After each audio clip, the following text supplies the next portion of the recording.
Alléluia. Est-ce qu'on peut se rasseoir?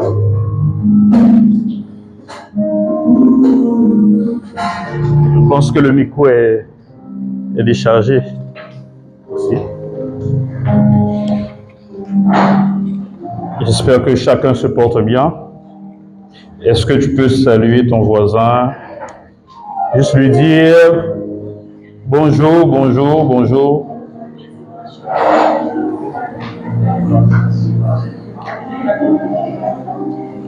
Je préfère dire saluer ton frère ou ta soeur, parce que voisin, c'est un peu éloigné.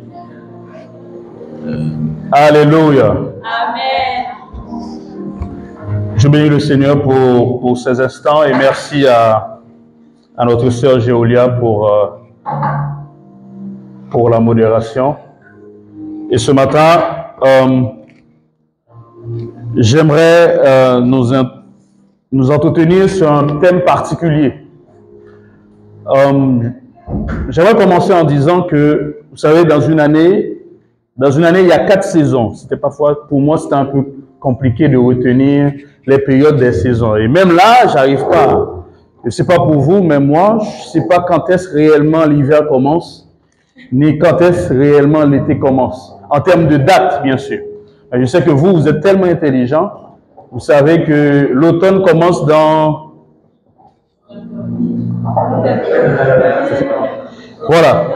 Donc, nous avons 4 saisons dans une année. Le printemps, c'est ça? L'été. Quelqu'un dit l'hiver. On dit l'automne avant ou bien l'hiver? L'automne et l'hiver. Et quand on observe la nature, vous savez, quand on observe la nature, on voit déjà une préparation pour chaque saison. Je ne sais pas, est-ce que vous avez l'habitude d'observer ça? Vous voyez, quand le printemps, c'est ça, quand le printemps arrive, après l'hiver, il y a les fleurs qui commencent à bourgeonner un peu. Vous voyez déjà que là, pour ceux qui observent la nature, ils pourront dire qu'il y a une préparation pour l'hiver qui arrive. Et nous, au Maroc, on prépare souvent, généralement, 2 saisons seulement. Parce que c'est 2 saisons qu'on a l'habitude de préparer. N'est-ce pas? C'est l'hiver et l'été. Déjà, je sais que à partir du mois de novembre qui arrive, on va commencer à se faire sortir les jackets, les manteaux, n'est-ce pas? On va commencer à se préparer pour cette nouvelle saison. Vous avez même les hommes commencent à porter les collants aussi parce qu'il fait froid, donc il faut être... il n'y a pas que les femmes. Je ne sais pas comment on appelle pour les hommes, mais bon. Donc, on commence à se préparer dans ce sens parce qu'il y a une nouvelle saison qui arrive. Et en été, quand l'été arrive, on ne peut plus porter les manteaux. Non, ce n'est pas possible. Parce qu'il fait très chaud. Et là, on se dit, on se prépare, on se débarrasse de tout ce qui est hiver pour commencer en été. Et ce matin, de même, j'aimerais dire à l'église de Tétouan et à chacun de nous, à toi mon frère, à ma sœur, qu'une nouvelle saison est sur le point d'arriver. Alléluia! Ah, vous ne le croyez pas? Amen! Voilà. Quand vous dites, je vous l'ai déjà dit, quand vous dites Amen, vous ne le dites pas pour moi, n'est-ce pas? Parce que vous recevez, vous acceptez ce qui est dit. Amen. Église de Tétouan, une nouvelle saison est sur le point d'arriver. Amen. Alléluia. J'aime bien. Je suis en train de recevoir. Mon frère, ma soeur, quand j'ai dit Église de Tétouan, tout le monde m'a dit, bon, c'est inclus. Mais mon frère, ma soeur, une nouvelle saison est en train d'arriver pour toi. Alléluia.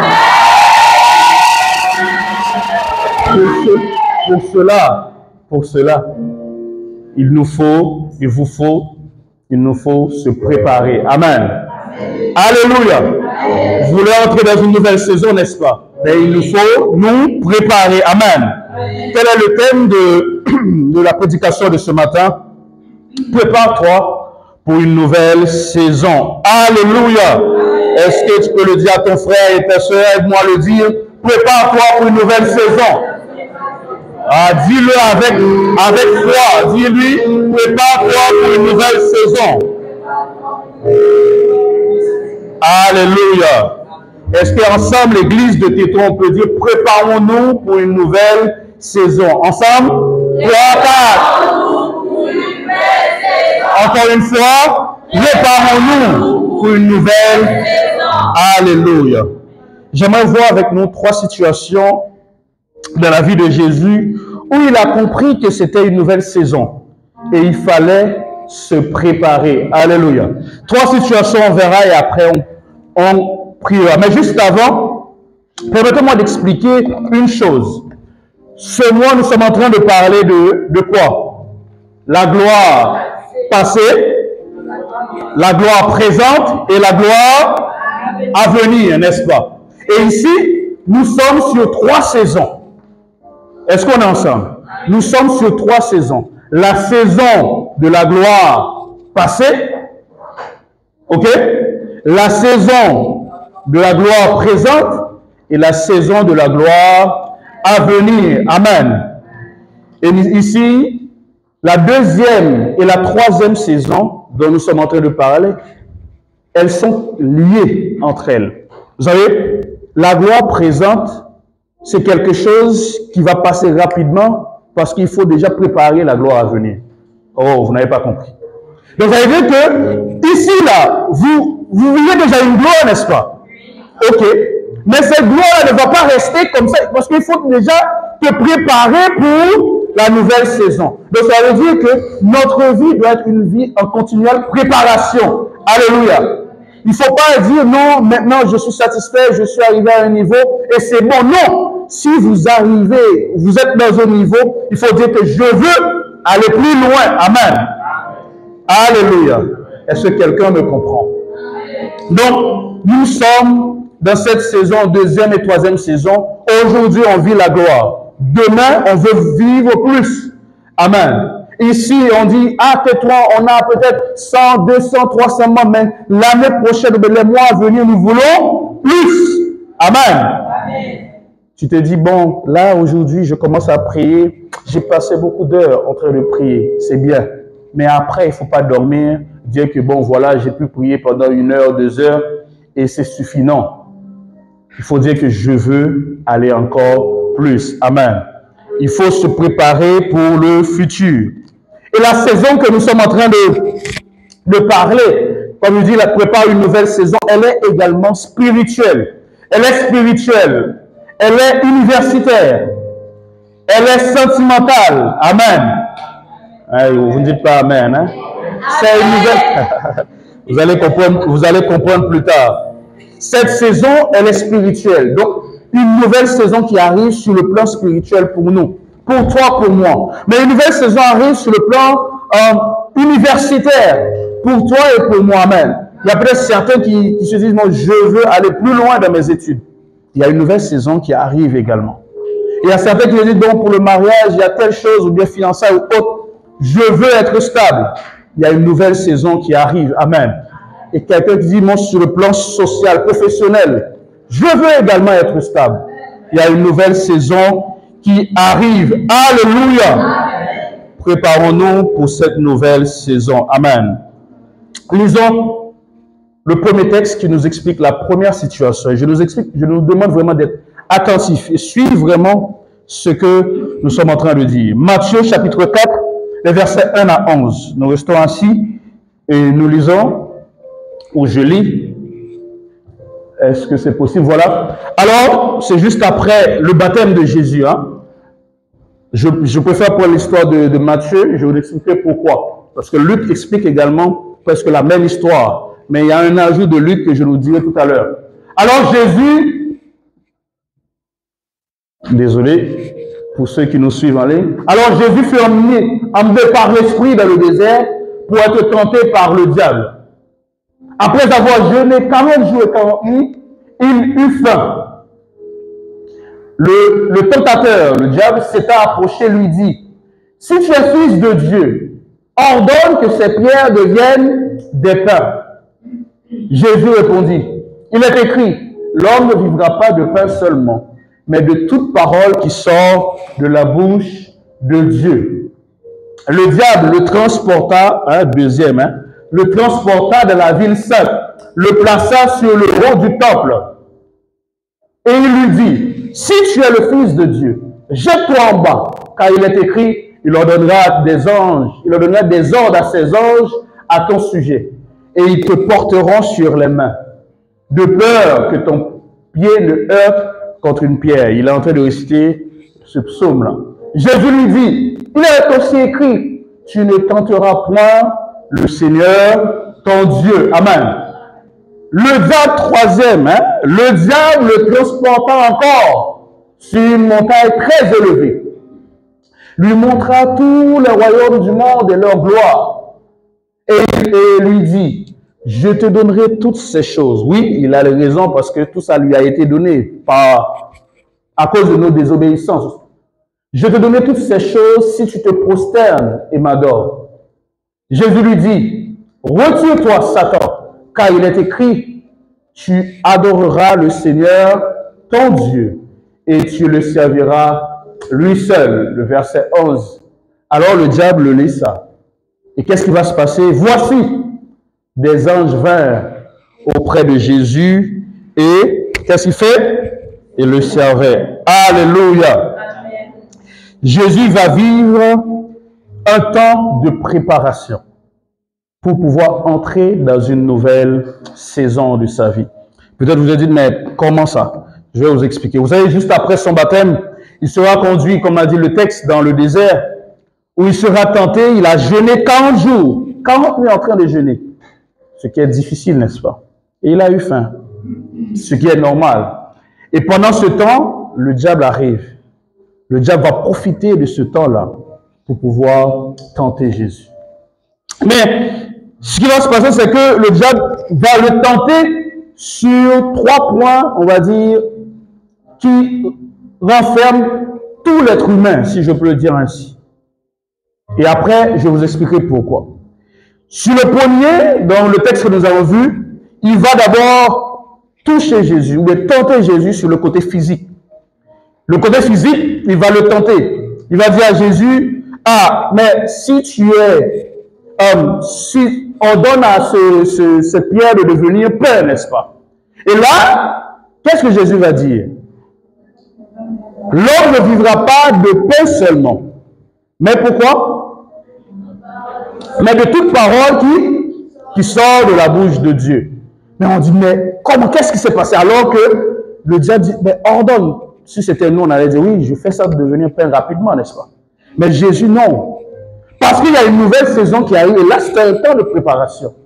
Mais ce que j'aime, c'est quoi? Pour comprendre le temps de préparation, quand Jésus va entrer dans cette nouvelle saison-là, la Bible va dire dans Jean chapitre 4, vous connaissez l'histoire, quand il rencontre la femme samaritaine, le texte que nous sommes en train d'étudier, Jean, les disciples vont dire à Jésus, Maître, viens ici, mets-toi à côté pour manger.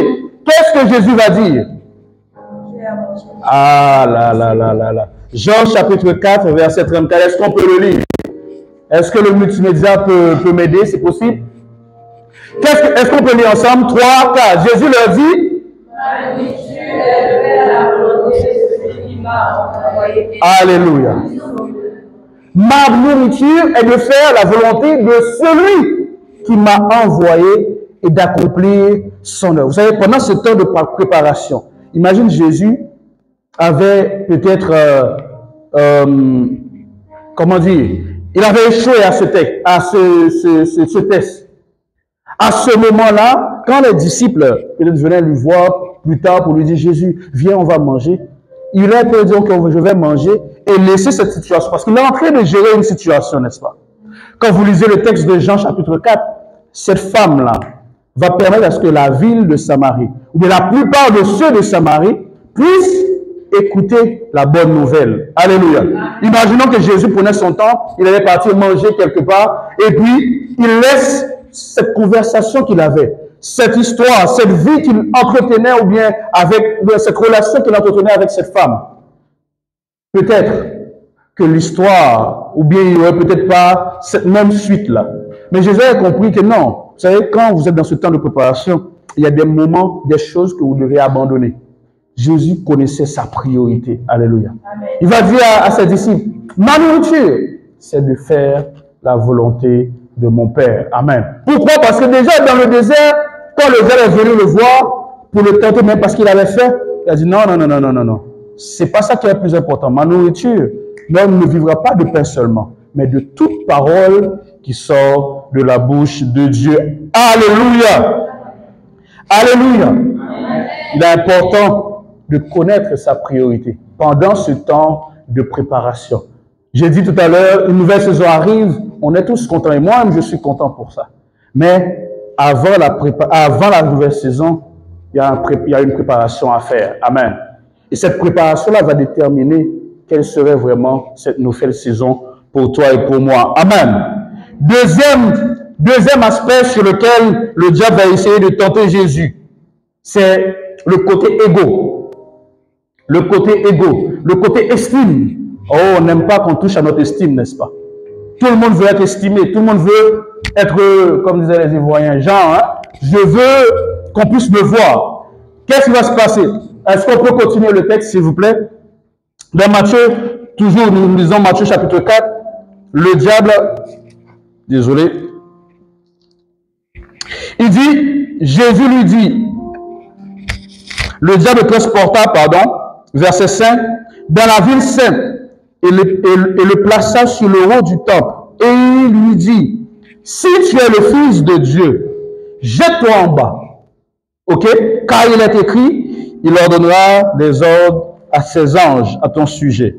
Et ils te porteront sur les mains de peur que ton pied ne heurte contre une pierre.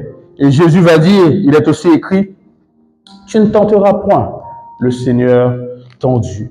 Ici, on ne comprend pas ce qui se passe. Mais on va comprendre que dans Jean chapitre 5, Jésus va dire, Jean chapitre 5, le verset 19, on va comprendre. Jésus reprit la parole en discutant. Vous savez, quand vous voyez certains textes, quand vous lisez d'autres textes, ça vous permet de comprendre davantage. Ici, il dit, Jésus reprit donc la parole et leur dit, en vérité, je vous le dis, le Fils ne peut faire quoi? Ne peut rien faire de lui-même. Et il ne fait ce qu'il voit faire au Père. Et tout ce que le Père fait, le Fils aussi le fait pareillement. Alléluia. Amen. Pour lui, quand le diable vient, il dit, bon, jette-toi en bas et Dieu va pouvoir envoyer des anges. Oui, c'est beau. Il pouvait dire, ah oui, mais je suis le Fils de Dieu, n'est-ce pas? Et c'est écrit. Ce que le diable, c'est écrit, hein, c'est écrit noir sur blanc. Mais Jésus a dit, non. Moi, je vois ce que le Père fait. Le Père n'est pas dans ces choses-là. Le Père n'est pas dans l'exhibitionnisme, n'est-ce pas? Le Père n'a pas besoin de chercher à se prouver. Dieu est Dieu. Il ne cherche pas à se prouver. Alléluia. Bien-aimé, j'ouvre cette parenthèse pour dire que, vous savez, quand vous êtes quelqu'un, vous n'avez pas besoin de vous prouver. Ah, vous n'avez pas compris, hein? Quand vous êtes quelqu'un, vous n'avez pas besoin de vous prouver. Au fur et à mesure, ça va sortir soi-même. Alléluia. Vous savez, il y a des gens ici, on va peut-être vous nommer, même à la fac, on vous donne des responsabilités, ou à l'église, ou ailleurs, même dans ta famille. Parce que, directement, on voit ça sortir de vous. Tu n'as pas besoin de dire, ah, papa, il faut m'appeler pour me consulter pour les décisions de la famille. Non! Mais il sait déjà qu'il dit, non!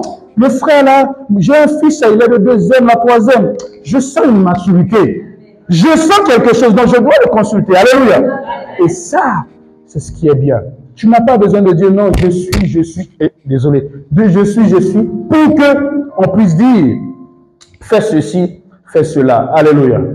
Jésus n'avait pas besoin. Il dit, moi, je vois ce que le Père fait. Le Père, depuis le début, n'a jamais, voulu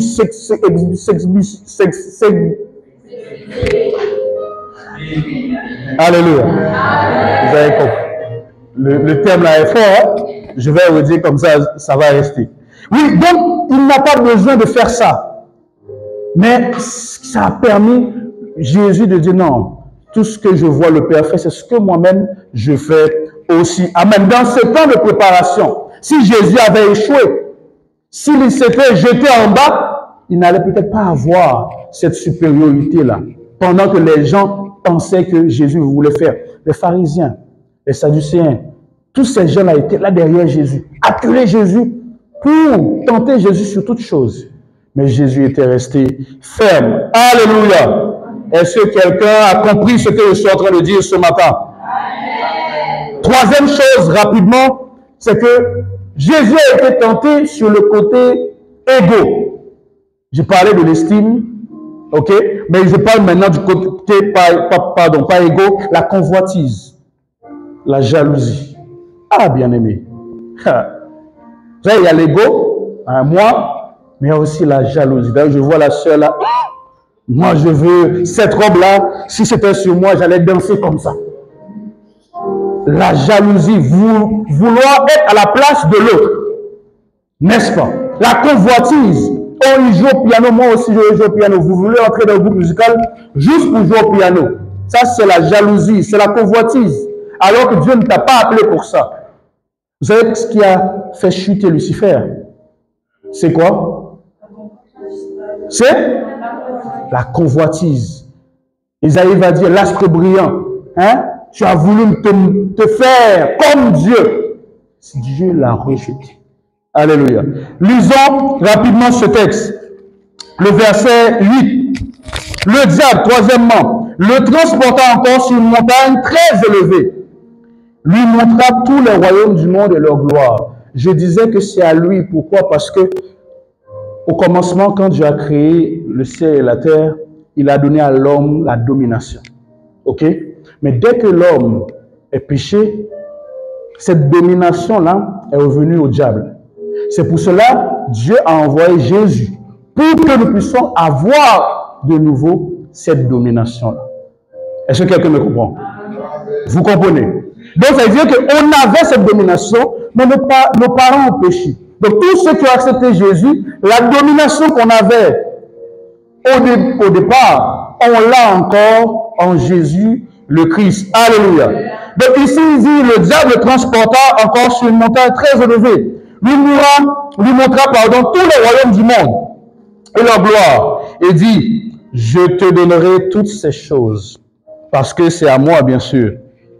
Mais, il faut faire quelque chose. Si tu te prosternes devant moi et m'adores, si tu te prosternes, si tu m'adores, toutes ces choses que tu vois là, ce sera pour toi. Mais j'aime ce que Jésus va dire. Il dit, retire-toi, Satan, car il est écrit, tu adoreras qui? Le Seigneur, ton Dieu. Et tu le serviras comment? Lui seul. Amen. Alléluia. Jean chapitre 17, verset 4. La prière sacerdotale. Vous savez, cette prière sacerdotale va nous faire comprendre que Jésus, toute sa vie, sur cette terre, il ne cherchait pas sa propre gloire. Alléluia. Il ne cherchait pas sa propre gloire. Jean chapitre 17, il dit au Père, il est en train de prier, il dit au Père, je t'ai glorifié sur la terre. J'ai achevé quoi? L'œuvre que tu m'as donné à faire. C'est-à-dire, Jésus sur cette terre n'était pas là pour dire moi, moi, moi. Mais quand vous lisez Jean, ce livre de Jean, l'évangile de Jean, il parle toujours de son Père. Il met toujours le Père en premier. Alléluia. La convoitise, la jalousie. C'est pour cela, plus tard, dans Philippiens chapitre 2, j'aime ce texte, vous l'aimez également, il dit, Jésus a obéi jusqu'à la mort à la croix, n'est-ce pas? C'est pour cela, Dieu, il lui a donné le nom qui est, afin qu'au nom de Jésus, tout genou fléchisse dans les cieux, sur la terre et sous la terre, et que toute langue confesse que Jésus, alléluia. Amen. Si Jésus avait échoué, Jésus n'allait pas arriver jusqu'ici. La nouvelle saison, une nouvelle saison. Pour cette nouvelle saison, il fallait un temps de préparation. Mais jusque-là, peut-être, vous dites, mais pasteur, qu'est-ce que cela veut dire? Mais vous savez, quand nous lisons le verset 11, on dit que les anges sont venus servir Jésus. Parce que déjà, une nouvelle saison, ça commence déjà à entrer dans la nouvelle saison. Parce que, puisqu'il a gagné, puisqu'il a remporté la victoire sur cette tentation, les anges maintenant commençaient à venir autour de lui pour le récompenser. pour le servir et être avec lui. Mais ce que j'aime, c'est que dans Luc chapitre 4, on nous dit, après la même histoire, hein, mais Matthieu ne l'a pas précisé, mais dans Luc chapitre 4, verset 14-15, est-ce que le multimédia peut... Il dit, écoutez, c'est juste après le baptême, juste après la tentation. Après la tentation, on dit quoi? Jésus. Non, j'aimerais qu'on regarde bien. Il dit quoi? Jésus, revêtu juste après. Juste après avoir remporté cette victoire, il a reçu une puissance pour entrer dans cette nouvelle saison de sa vie. Ah, vous n'avez pas compris, hein? Non, vous n'avez pas compris. Alléluia. Est-ce que vous avez compris? Il dit, Jésus revêtu de la puissance de l'Esprit, et là, il va retourner en Galilée. Imaginez, Jésus avait échoué. Est-ce qu'il pouvait entrer dans cette nouvelle saison? Non. Mais cette préparation lui a permis d'entrer dans cette nouvelle saison. Le texte d'Ésaïe 61 que chacun de nous aime dire. Et c'est dans ce même chapitre que Jésus va dire plus tard, verset 18, il va dire, en entrant dans le temple, il déroula, c'est ça, il roula le rouleau, c'est ça? Et il prena le rouleau et il dit quoi? L'Esprit du Seigneur est sur moi, car il m'a oint pour annoncer la bonne nouvelle aux pauvres. Et à partir de là, non, est-ce qu'on peut lire ce texte? Ce texte, juste avant, écoutez bien, il dit, puisqu'il est revêtu du Saint-Esprit, il a la puissance. On dit quoi? Sa renommée. Oh, lisez, c'est écrit ici. Sa renommée se répandit dans tout le pays. Nouvelle saison. Nouvelle saison pour lui. C'était ce temps pour Jésus qu'on fasse que Jésus soit pour nous partout. Parce que là, il a eu ce temps de préparation. Et ce temps de préparation a été un temps extraordinaire pour lui. Et là, Jésus entre dans cette nouvelle saison avec puissance et autorité. Et il commença à gagner des âmes. Il commença à chasser les démons. Pourquoi? Parce que ce temps de préparation lui a permis de pouvoir avancer. Alléluia! Alléluia! Deuxième situation, rapidement. Comme ça, on pourra prier. À un moment donné, vous savez, à un moment donné, Jésus devait entrer dans une nouvelle saison aussi. Dans la vie de Jésus, il y a beaucoup de nouvelles saisons. Mais quand on lit, on pense que c'est juste une seule. La deuxième nouvelle saison de la vie de Jésus, c'est dans Luc chapitre 6, verset 12. 12-13. Je lis, ou nous lisons ensemble. Luc chapitre 6, verset 12-13. Il dit, en ce temps-là, Jésus se rendit sur la montagne pour prier. Et il passa combien de temps? Toute la nuit à prier. Verset 13, lisons ensemble. Quand le jour, il appela ses disciples, il les a choisis. Apparemment, il y a juste cette partie qui lit. Oh, chers frères et sœurs. Est-ce qu'on peut reprendre à partir du verset 12? En ce temps-là, 3-4. En ce temps-là, Jésus se rendit sur la montagne pour prier. Et il passa toute la nuit à prier Dieu. Quand le jour parut, il appela ses disciples et il en choisit 12, auxquels il donna le nom d'apôtres. Alléluia. Vous savez, peut-être on se dit, mais qu'est-ce que cela veut dire? Jésus a commencé son ministère. On a lu dans Luc chapitre 4 qu'il avait la renommée, n'est-ce pas? Il avait une puissance, il avait une autorité, n'est-ce pas? Mais Jésus a compris que non, il y a une nouvelle saison qui arrive. Il faudrait que là, je puisse avoir des personnes avec moi pour continuer l'œuvre. Ok?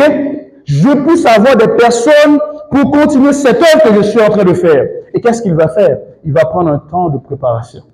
Parce qu'il y a une nouvelle saison. Il y a des gens qui seront à côté de lui. Il y a des gens qui vont transmettre ses idées, ses pensées, faire ce qu'il a eu à faire et même plus. Et Jésus va passer toute la nuit. Et le matin, alors qu'il devait choisir, il ne devait pas choisir n'importe qui pour être avec lui, non. Même si vous voyez Pierre, pêcheur de poissons, mais ce n'était pas n'importe qui. Alléluia. Ce n'était pas n'importe qui. Même si vous voyez Matthieu, le publicain, qui prenait l'argent des gens, qui est un peu bizarre, mais il n'était pas n'importe qui. Pour vous, pour moi, c'est n'importe qui, n'est-ce pas? Mais Jésus connaissait qui ces personnes-là. Ce qui est bien, c'est que dans ce temps de préparation, comment dirais-je, l'invisible devient visible. Non, je reprends. Dans ce temps de préparation, le futur devient le présent pour toi. Qu'est-ce que cela veut dire? Cela veut dire que moi, je vois... J'ai oublié ton nom, hein? Hein? Sikaya. Il y a un autre nom plus facile, je connais. Severo. Ah, mon ami, pourquoi tu me donnes un nom compliqué? Severo. On voit Severo, nous, on se dit non, c'est un frère qui est comme ça. Oh, lui, peut-être qu'il est là juste pour venir à l'église. Mais quand il y a un temps de préparation, Dieu nous permet de voir ce qu'il va devenir dans 2 ans ici dans cette église. Alléluia. Donc ce qui fait que le choix, il est content. Ah, est-ce qu'on peut acclamer le Seigneur? Je sais. Il sait réellement que non, on ne regarde pas le physique, on ne regarde pas l'apparence, mais on voit au-delà. Et Jésus, comme vous et moi, on l'a vu, vous avez déjà écouté des prédications dans ce sens que toutes ces personnes que Jésus a choisies, normalement, si c'était nous, on n'allait pas les choisir. Hein? La plupart, on n'allait pas les choisir. Mais Jésus voyait déjà ces personnes dans 2 ans, dans 5 ans, dans 10 ans.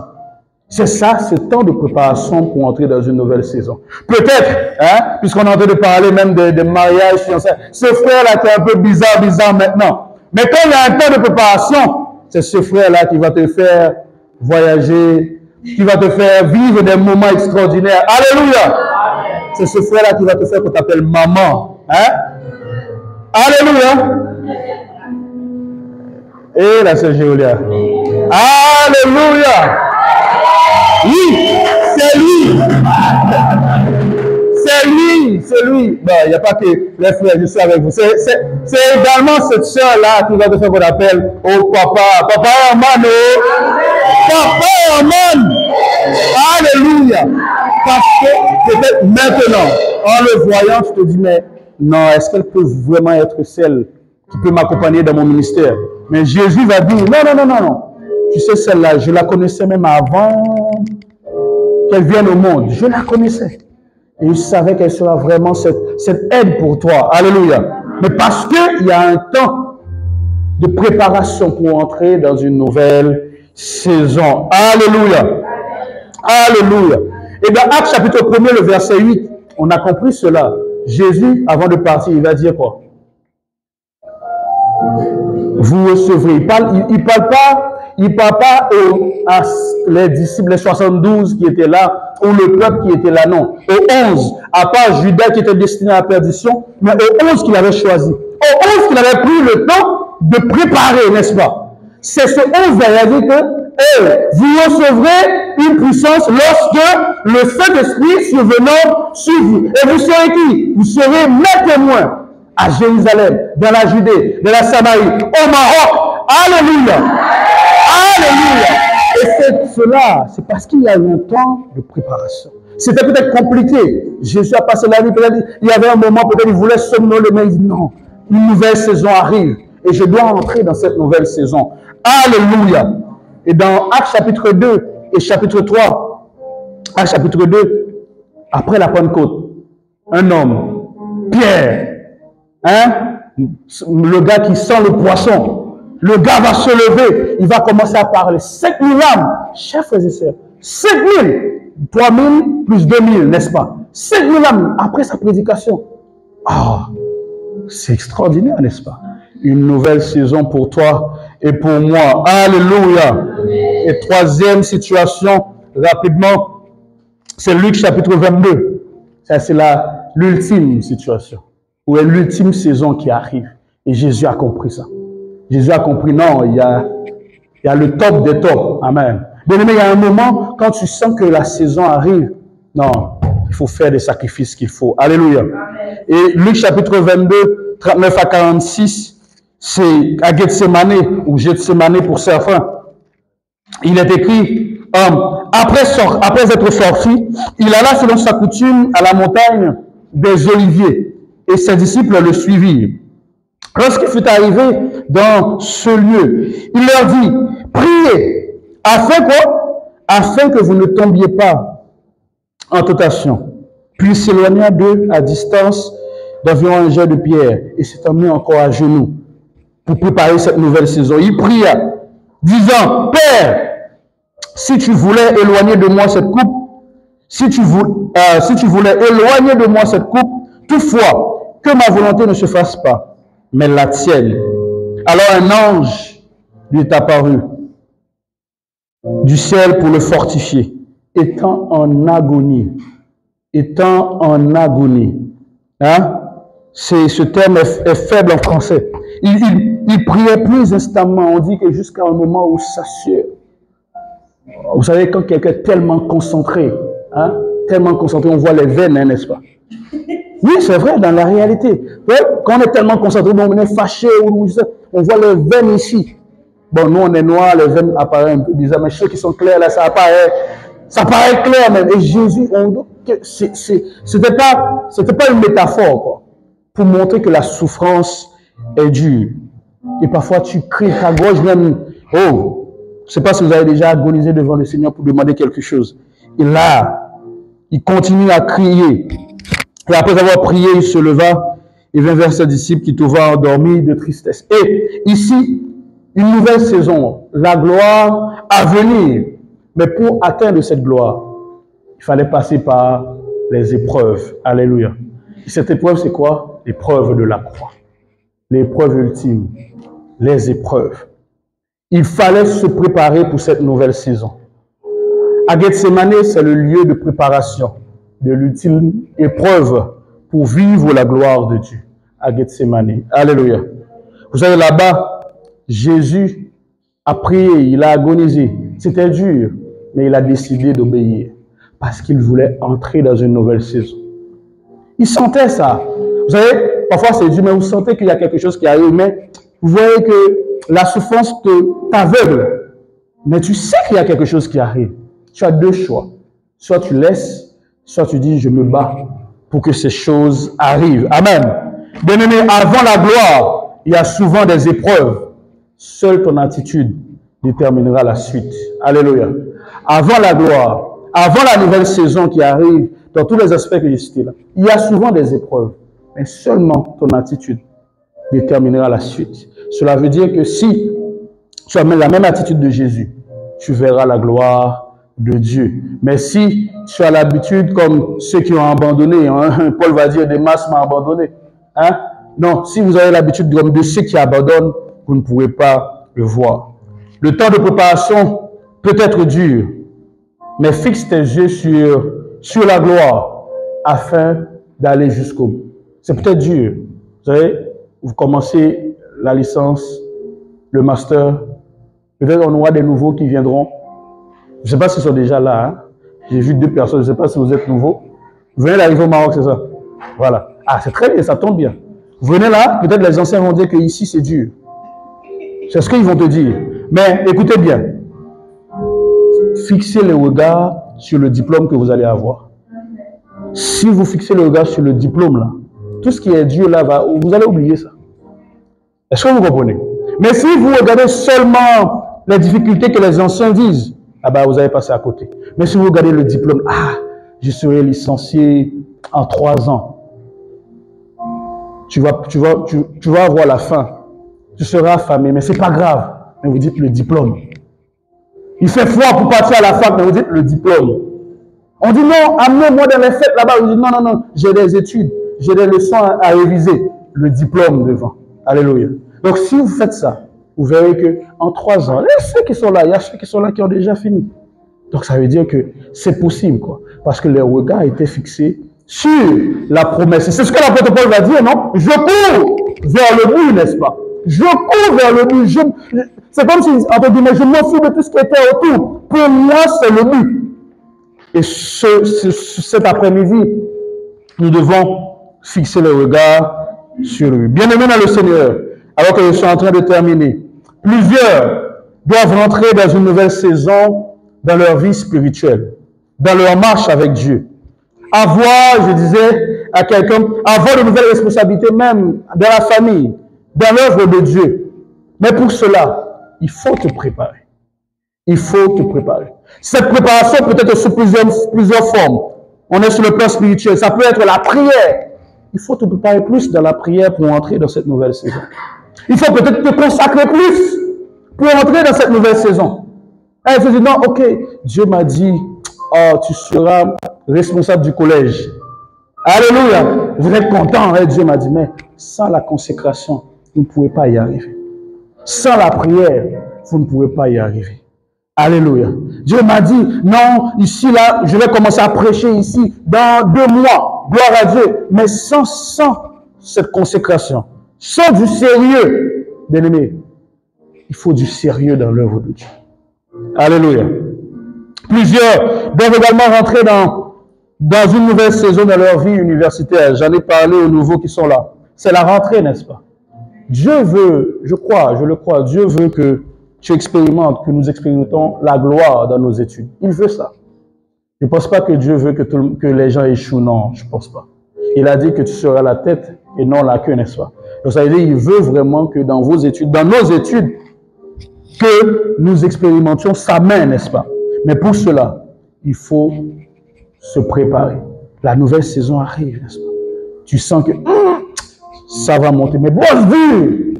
Il faut bosser dur. C'est le terme qu'on utilise ici. Hein? Il faut bosser dur. Dur. Il y a une expression, il y a une image qu'on donne souvent. Les gens qui mettent, quand il fait froid, ils mettent leurs pieds dans une bassine chaude. S'il le faut, faites-le. Oui, faites-le parce que il y a une nouvelle saison qui arrive, n'est-ce pas? Alléluia. Gère bien ton temps. Tu vas à l'église, ok, après l'église, tu quittes ici, tu pars chez des amis, rigoler pendant tout le temps, et demain matin, tu te réveilles à 8h alors que le cours c'est à 8h30. Le temps de te préparer, prier, tu n'arrives même pas à prier, et tu cours. Quand tu arrives, et tu penses que tu veux comprendre quelque chose. Je parle à quelqu'un, vous ne dites pas Amen, c'est pas grave. Amen. Prenez le temps, faites ces choses au sérieux. Plusieurs doivent également rentrer dans une nouvelle saison dans leur vie sentimentale. Oui, vous devez rentrer dans une nouvelle saison dans votre vie sentimentale également. Parce que c'est une nouvelle saison qui arrive. Mais pour cela, il faut également se préparer. Il faut que Dieu veut cela. Il veut que, voilà, qu'on ait ici à Tétouan des mariages aussi, des fiançailles, tout ça. Il veut ça. Et c'est très bien. Il veut que tu sois sentimentalement stable. Vous savez, quand tu es sentimentalement stable, c'est bien. Je partais au camp d'été. Mon épouse m'a dit, ah, moi je suis tranquille parce que je sais que il est marié. Elle dit, donc, je suis stable. Et je sais que même si les sœurs bougent à gauche, à droite, pour moi, mes yeux sont fixés sur l'alliance. Et je sais que, en rentrant à la maison, j'ai quelqu'un qui a dit, bienvenue. Je ne vais pas vous dire le nom. Hein. Alléluia. Dieu veut cela. Mais, il faut te préparer. Tu veux te préparer, tu veux te fiancer, tu veux te marier, tu veux avoir quelqu'un. Mais la vie de sanctification aussi est importante. La vie de consécration aussi est importante. Vous imaginez, vous faites tout ce que vous voulez là. Hein? Je disais à une personne que moi, je ne suis pas né dans une église. Quoi. Donc, c'est-à-dire, je connais, c'est pourquoi on m'appelle pasteur des jeunes, je connais certaines choses. Mais bien aimé, quand vous finissez de faire tout ce que vous avez à faire, ça devient difficile après pour pouvoir être stable sentimentalement. Parce que ces choses passées reviennent et parfois ça peut même vous troubler. Mener une vie de sanctification, de consécration. Tu sais que ce n'est pas la bonne personne. Hein? Je ne sais pas toi, hein? Je ne sais pas. Tu sais que ce n'est pas la bonne personne. Il faut le laisser partir. Laisse-la partir. Il ne faut pas le garder ou la garder. À quoi bon? Tu perds ton temps. Vous perdez votre temps. Alors que le Seigneur est en train de placer quelqu'un juste à côté. Alléluia. Il faut laisser partir. Cherchez Dieu. Dis Seigneur, si je ne suis pas encore prêt, prépare-moi davantage. Parce qu'au lieu de commencer une relation, alors que à la fin, vous allez gaspiller votre temps pour rien. Alléluia. Donc une nouvelle saison arrive. Tu sais que Seigneur, je suis prêt pour me marier, Seigneur, je ne veux pas voir les gentlemen ou les gentlewomen ou je ne sais pas comment.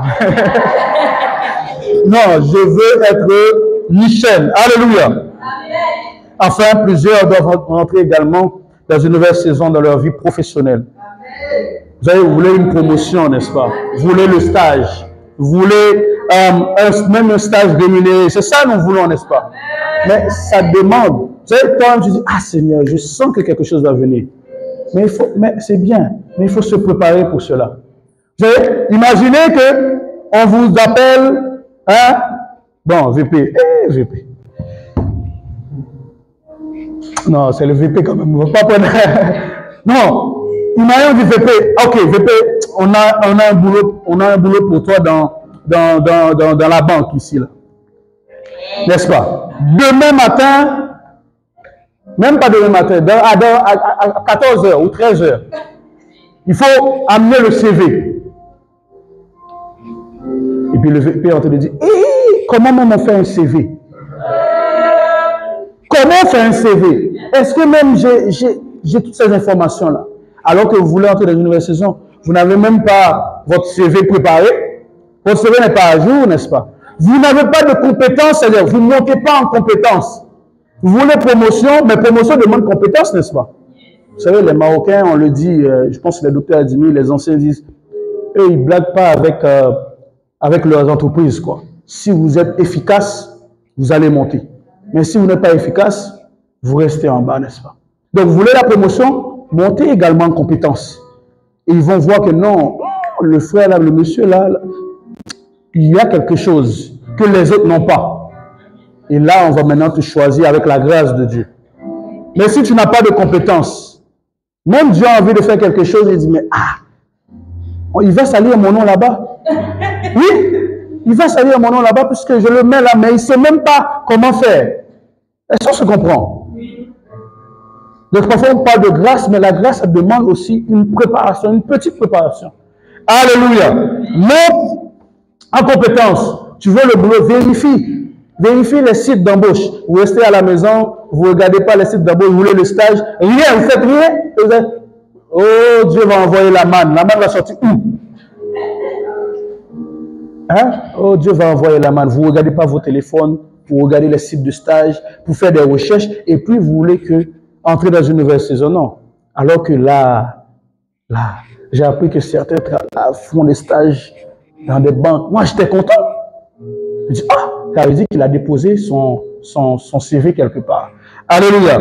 L'église de Tétouan, Dieu veut nous amener plus loin. Nous ne sommes pas petits. Vous savez, nous ne sommes pas petits. Nous sommes forts en Christ et nous allons accomplir de grandes choses. Amen. Tétouan, nous ne sommes pas petits. Ah non, ouais. Vous regardez à la comment? On appelle ça comment? À la taille. Hein? Nous ne sommes pas petits, nous sommes grands. Je finis avec cette histoire. Je finis vraiment, ne vous inquiétez pas. Je finis avec cette histoire. J'étais parti au camp pour montrer que nous ne sommes pas petits. J'étais tellement fier. Vous savez, quand on est fier, on marche comme ça, quoi. J'étais tellement fier. Oh, en ce moment, tu n'étais pas là. C'est comme si la gloire, là, était sur moi. J'étais fier. J'ai discuté avec le pasteur Lavéran le premier jour. Il m'a dit, pasteur, parce que parfois nous on se taquine, il dit, le camp d'été là, c'est le camp d'été de Fès. Il dit, comment ça? Il dit, tous les ouvriers que vous voyez là, ils viennent de Fès. Et après, il y avait beaucoup de gens de Fès dans. Il dit, Et mon père dit, vraiment, regarde. Mais après, quand je suis entré dans le temple, je vois Bertin, il est où? C'est lui, non? Je vois Bertin bien habillé, prendre des photos. Je vois la sœur Merveille en train de danser avec la caméra. Je vois Géolet de les films, mon père est content. Je vois Aristote, je vois Béni. Je vois le président même, président solo. Mais j'étais content. Déborah a conduit le culte du dimanche.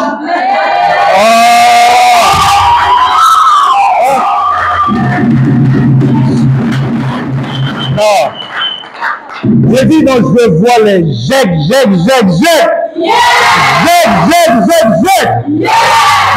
Les gens étaient là. Sur les 18 ou 19 qui étaient partis, peut-être il y avait 5 ou 6 qui étaient juste des campeurs. Mais tout le monde était, c'est ça non? 5 ou 6 qui étaient campeurs, tout le monde, hein? Tata Rachel, maman photo, elle-même, c'est. J'étais là. Mon sourire, il y avait un moment là. Non, Hein? Alléluia. Je t'appelle le pasteur Lavroy pour montrer que non, nous on est martyrs, mais on n'est pas petits. Hein? Alléluia. Il y a des choses dans cette église et nous pouvons y arriver. Alléluia. Donc ça veut dire que à Bethléem, hein, à Nazareth, quelque chose de bon peut sortir. Alléluia. Oui, nous devons passer une nouvelle étape dans la prière, une nouvelle étape dans la sanctification. Être davantage sérieux dans tout ce que nous faisons. Et on verra comment le Seigneur va faire de cette église une église qui va rayonner. Vous savez, ici, là, non, je préfère laisser parce que je préfère donner la suite au prochain numéro. Parce que c'est extraordinaire ce que Dieu veut faire et va faire avec nous. Mais comme je dis, il faut un temps de préparation. Il faut qu'on soit plus sérieux dans ce que nous faisons. Il faut qu'on passe du temps dans la prière durant cette année. Cette année, prie beaucoup plus. Cette année, sanctifie-toi plus. Cette année, travaille plus, bosse plus. Cette année, il faudrait qu'on dise non, lui, il vient de martyr. Alléluia.